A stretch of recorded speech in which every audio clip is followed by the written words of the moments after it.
Hey everybody, got a new piece to put on the 8-inch Ford. Check this out. Look at this beauty. This is an adapter to let you mount a spin-on filter onto your tractor, which is not all that uncommon.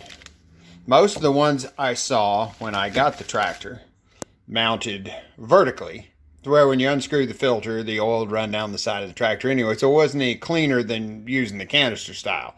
This one mounts like this, so the filter's hanging down below, and that should be pretty slick. And this thing is just gorgeous. I had considered building one of these, but this thing was $60.41 shipped to the door off eBay. And the guys at Maple Springs Farms, look at that, even signed it. Thank you, Jason, for your purchase. We hope the quality of this adapter exceeds your expectations. And signed it. Absolutely exceeded my expectations. This thing is sweet. For $60, there was no point in me even trying to source some aluminum and build one. So we're going to get out there. I'm going to go get the tractor out. I will put all the information of where I got this off eBay from the seller down in the description.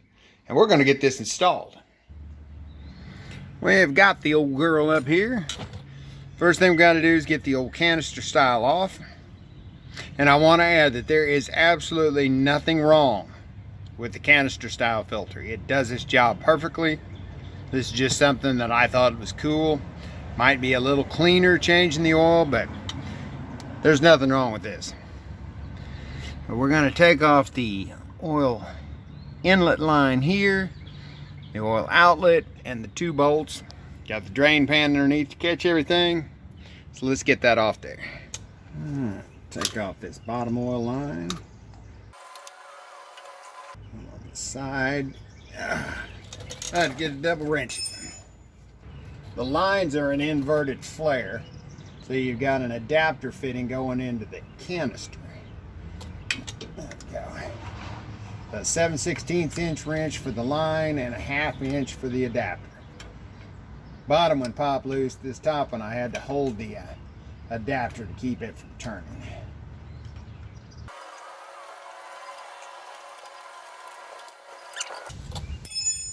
Now, two 9/16 bolts hold the canister on.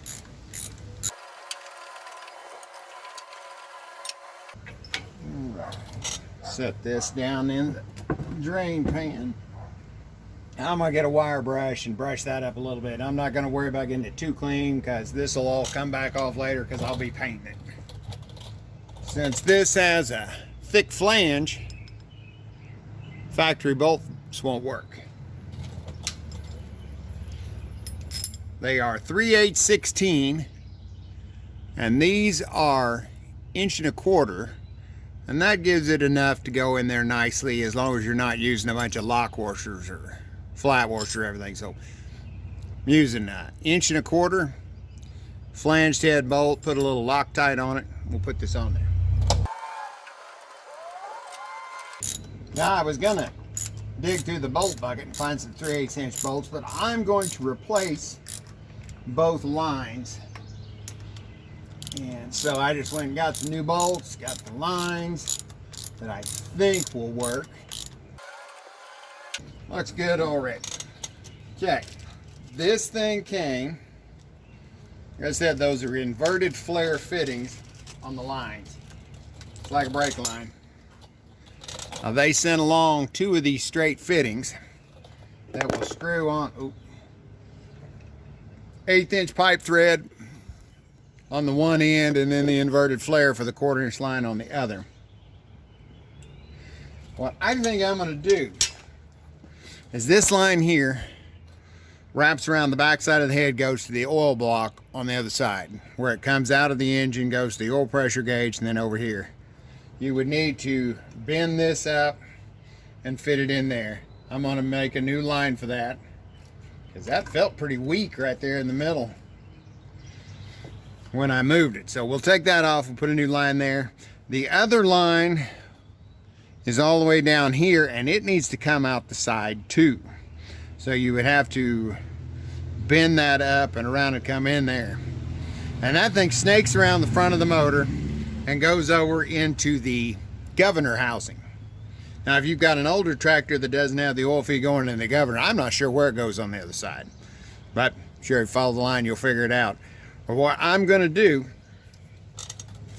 is I'm going to use a street elbow, 1/8" pipe, put in here, put my flare fitting, and I'm going to run the line up and across over the top of the engine right along with the new fuel line I built, and then down and into the governor housing. I mean, they go over the top of the motor, but if you need to work on the motor, pull the head, anything, real easy to take the lines off. So I'm going to start by pulling this line here from the other side, and we'll start forming a line. Okay, right here's where it fits into this block coming out of the engine. The other line here goes up to your oil pressure gauge.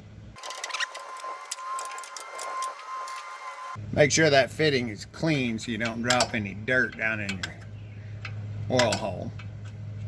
Although I guess it would just go right into your new filters. Raise that line up. Get it out of there. Yeah, it was kind of rusty. This factory line is about 19 inches long. I guessed, well, the closest they had in the pre-built line was a 20-inch. This is that, what is it? Polyvinyl fluoride coated stuff so it won't rust. So we'll bend this, get it fit in there into this side here. Then we can start on the outlet. Put a little sealant on my fitting here. Feels like it's a really nice fit. Pipe thread, since they taper, can be a little tricky to get cut to the right depth, and they mentioned that in the instructions, that they tried to make everything exactly right to where it would fit good, and I think they nailed it. That went in just as far as I would want it to. Got that there. Now I used a tubing bender. At the first bend in that, we'll see how close that gets to the other side. Okay, that is bolted in over there. So we make our bend there, right there. That would be 8 inches. That would be pretty close. Now I'm going to mark it back in here to where it goes back behind the solenoid. And once we get in this area, we can flare it out a little bit and come in there. And I need to pivot it to the rear just a little bit at the other fitting to keep it from rubbing on the cylinder head. Okay, so now we've got it in the bender. Got it positioned right. Bring that around. Now we'll see what we've got. Yeah, look at that.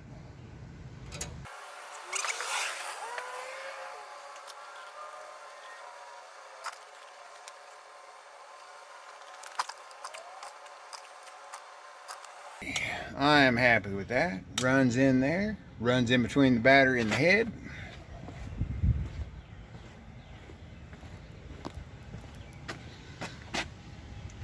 It's fastened there. Clears the choke rod. That'll work. One thing I wanted to mention on this is the oil comes in, like I said, through this fitting here. There is, my finger's in the way. They cut out here so it fills the outside of the filter element. So the oil flows like it should from the outside to the inside. Then it goes up through this over to this outlet here. And the important thing is up inside here they have the restrictor, a 16th inch hole, that's 62 thousandths. Yeah, 62 thousandths. That keeps this, since this is a bypass system, it keeps the right amount of oil flowing through the filter. If it let too much oil through, it could starve the rest of the engine for oil. So they just flow a small amount through the filter, and that's how it's supposed to be. And the guys that built this adapter made sure to have the orifice in there, just like the stock canister one did. So if you get one of these adapters and it's not this particular one, this particular style, make sure they have a restrictor in there. So now we're going to take out the oil line here on the bottom and then run my new one. And like I said before, it snakes around the front, then comes back up by the distributor and goes down into the back of the governor. So I'm going to bring it more over the top here, not run it too close to the manifold, even though it's close to the manifold there anyway, and go right down into that fitting. So we'll take that old one off and see what we can come up with for a new one. Got the old line out. It was corkscrewed around there. I had to straighten it out a little bit to get it. It's gone. Now we're going to take my street elbow, put a little sealant on it, and screw it in this side. Unfortunately, that landed pretty good. That's the problem with angled pipe fittings. I mean, they only go in so far, and you've got to hope that it's tight in the position you need it. And now we'll take the other flare, wherever it went. We got our sealant on the other flare fitting. We'll screw it in.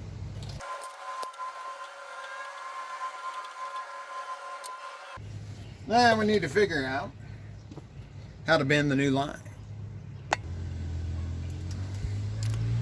Made a 90-degree bend on the end of this. Need to angle it a little to the front and make another bend, and then shoot it right across next to that fuel line. Sometimes I use the bender if I need a nice 90. If it's just little tweaks, I'll just use my fingers. Works pretty good. Oh, that looks nice. Now, need to go figure out how to bend it down on the other side to go to the governor. 90-degree there gives me about a foot. That's going to be pretty close.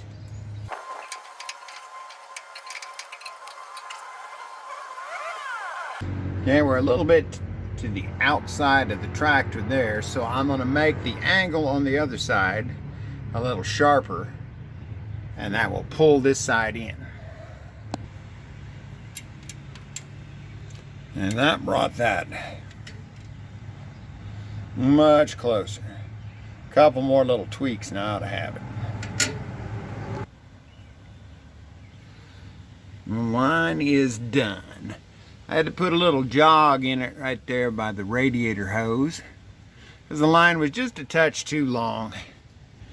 Bring it up, but that keeps it a little further away from the manifold. I could have just cut one end off and reflared it, but it's okay the way it is. If my OCD ever starts bothering me, I can fix it later, but I think it's fine for now. Now let's put on a filter. We are ready for the filter.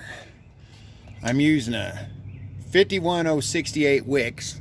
Can't tilt it over because got it full of oil. That is another advantage of this style of filter. You can fill it up with oil and have it ready. The spud, the little nut on the bottom, or the little threaded piece on the bottom, it's 3/4 16, so you can use lots of different filters, and they list a bunch that you can use in the instructions. I was wanting a Motorcraft filter, but they don't, doesn't take an FL1A. Looks like an FL5, and we crossed that over to this 51068 Wix. Didn't want a Fram. We'll screw that on. And I think that looks great. Matches my new alternator. So let's fire it up, see if it squirts oil out anywhere.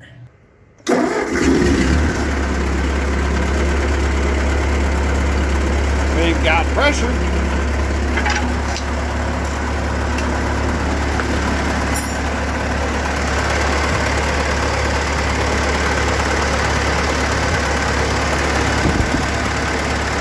Looks good over here.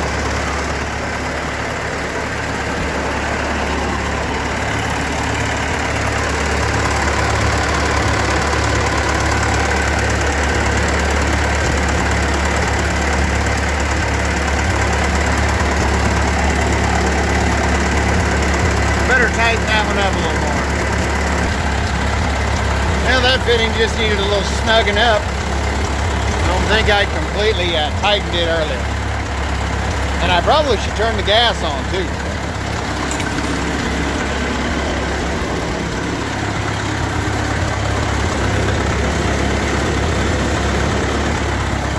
They run better with gas. And I'm gonna call it a success. I like it.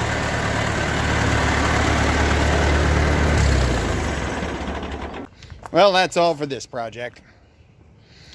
I mean, it's not something that has to be done to the tractor, but I just think it's cool.